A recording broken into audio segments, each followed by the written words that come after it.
people who hadn't paid their taxes. Now, my most important question. When Alabama plays Auburn in football, who do you root for? Watch out. Well, I've got two Auburn graduates. Well, I've got the Auburn graduate over here, and I'm an Auburn graduate who went to law school at Alabama and represented the university, but I'm all Auburn. Are you all Auburn? That great rivalry, the University of Montana and Auburn, I particularly enjoy watching.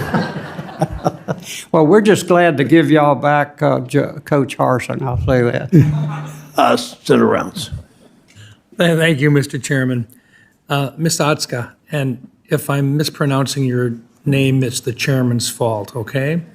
Thank you again for your service to this committee as a member of the chairman's team. I wanted to build off some of the comments that I made in my opening statement and our discussion the other day. It is critical that credit unions be able to serve farms as a part of the economy and that regulators not stand in the way of that happening. Do you believe agriculture is a climate issue? Yeah, thank you for the question, Senator, and thank you for the discussion that we had. It was really great to visit in your office. I think agriculture is a critical part of our economy, and agricultural lending is a critical part of the economy. I think credit unions that serve agricultural communities, they understand the risks of the industry, they know the industry well, and they know how to manage those risks. And I think that's ultimately what needs to be assessed when regulators make sure that credit unions are engaging in safe and sound practices. I don't think they should be in the business of telling credit unions that they can't lend to ranchers or farmers, as long as those credit unions are managing those risks appropriately and following the law. Okay. So if confirmed, you will commit to working with stakeholders in the ag community to preserve their access to capital? If confirmed, Senator, yes. Okay, thank you. Ms. Fain, if confirmed, it is critical that you be completely independent and vigorous in your auditing and investigatory work at the FDIC to hold partisan regulators accountable. The FDIC IG played a critical role when the FDIC under Chairman Greenberg improperly sought to pressure banks to cut off access to credit to companies they deemed to be politically unfavorable, such as firearm and energy businesses. Ms. Fain, if confirmed as the FDIC IG, would you commit to being independent and vigorous in your audits and investigations into the activities of the FDIC? Thank you, Senator, for the question. And absolutely, I would commit to being vigorous and independent in the oversight work of the FDIC OIG. And I am familiar with the Operation Chokehold issue and certainly the work of the IG. And if confirmed, I would be interested in learning more about the agency's policies in advancing the safety and soundness of the financial system, and would certainly be welcome to follow up with you and your staff. Greetings, friends. I have good news to share with you this Thursday. The U.S. inflation rate is starting to fall. Across the country, gas and grocery prices are beginning to decrease. But with the federal government expected to pass another funding bill, many Americans are worried about future benefit cuts to important programs. This is leading many governors to approve bonus rebate checks for low-income households. My dear friends, please make sure that you watch until the end of this video to hear about all of the details. Also, tomorrow I will be announcing several winners for the Walmart gift card giveaway. If you would like to enter the weekly giveaway, friends, all you need to do is click and like several of my videos, and then comment below the keyword of each video that you watch. The more videos that you comment on, friends, the greater your chances of winning these giveaways. In a welcome sign to both consumers and investors, gasoline prices are falling.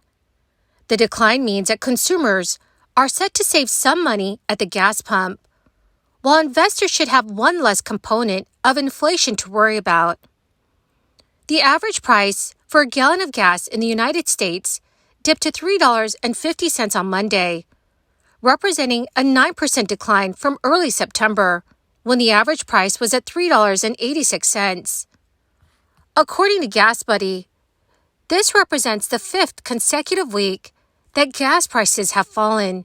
GasBuddy's head of petroleum analysis, Patrick DeHaan, told reporters this week as air temperatures trend downward as we progress into fall, gasoline prices have seen another week of their own seasonal fall.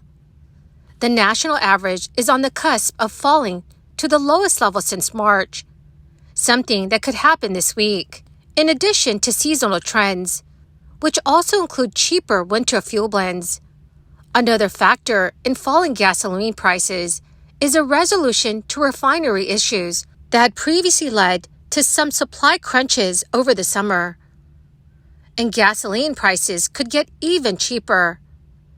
DeHaan said prices may continue to fall in the weeks ahead. Falling gasoline prices are good news for the Federal Reserve in its ongoing fight against inflation. While gasoline prices make up only a small portion of the CPI inflation basket, they do play a big role in setting consumers' expectations for future inflation. And as consumers drive past gas stations on a daily basis and start to notice the recent decline in gasoline prices, that should play into their mindset that inflation is in fact coming down.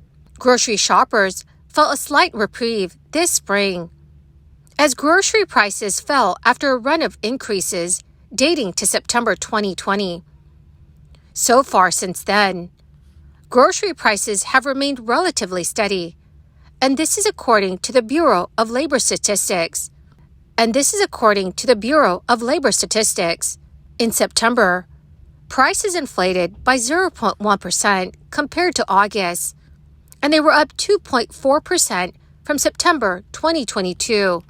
But prices have fallen in many grocery categories, including eggs, meats, vegetables, grains, and dairy products.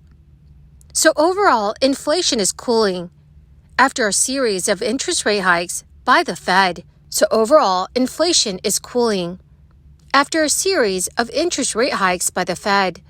While costs remain high overall, the decreases mean dollars can stretch a bit further at the grocery store. Residents of Alabama are set to start receiving special tax rebates next month. State lawmakers passed a rebate plan in May.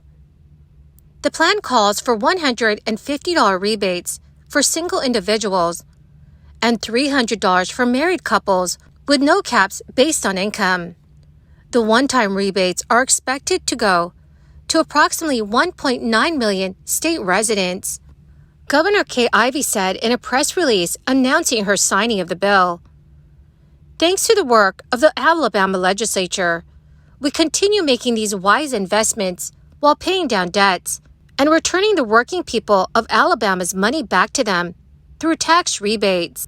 The plan will cost the state approximately $393 million, which comes from a $2.8 billion surplus in the Education Trust Fund checks from the Alabama Department of Revenue, which will begin arriving on November 30th. For those who use direct deposit for their tax refunds, the rebates will go to their checking account. But if there is no address on file, the refund will be issued via check. To qualify, you must have filed a state income tax return for 2021 on or before October 17, 2022. People who don't file a return or who are considered as a dependent for another taxpayer in 2021 will not be eligible. The payments are exempt from state taxes. Well, my awesome and most amazing friends, that is the end of my daily stimulus update video for today. Dear friends, thank you so much for being part of this community. To say thank you and to show my appreciation, I will be announcing several winners this coming Friday for the Walmart gift card giveaway. If you would like to enter the weekly giveaway, friends, please click and like several of my videos and then comment below the keyword of each video that you watch. The more videos that you comment on, friends, the greater your chances of winning these giveaways. Thank you and have a wonderful and very blessed week.